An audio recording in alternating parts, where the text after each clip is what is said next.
Now I want to show you all of these. These red dots here that you're seeing on your screen are school threats made from this school year alone.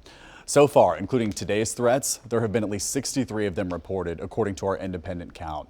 Since that first bell rang this morning, close to more than a dozen calls came in from all across our state. Thankfully, each one was a hoax. But now comes that tedious task of investigating who made the calls.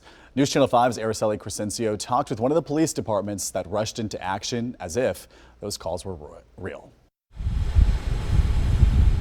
It's become one of the most feared phone calls. That there was a shooter in the building. So, of course, that immediately, our dispatch office immediately started to send this message out to our personnel working in the streets and our SROs. It's one that police across the state received in at least 10 Tennessee high schools, despite there being no real threat. It's a really dangerous thing to have happen, because swatting, the concept of swatting is when you're calling in a very, very major type of incident. Sergeant Bishop Delaney with the Montgomery County Sheriff's Office says his department has received false active shooter calls twice this week. We are a town that is pretty substantial in size.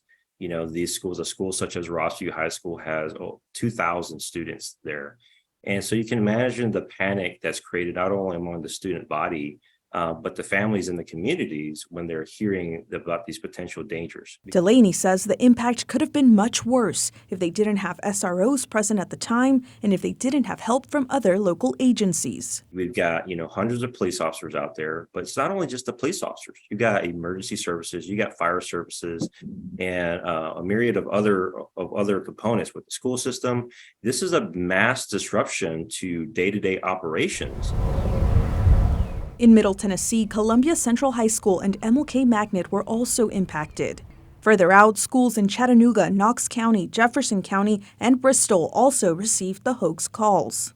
The impact vast enough that the Tennessee Bureau of Investigation is now working to find out who placed these calls. And the message from law enforcement is that these acts will not be tolerated. Araceli Crescencio, News Channel 5.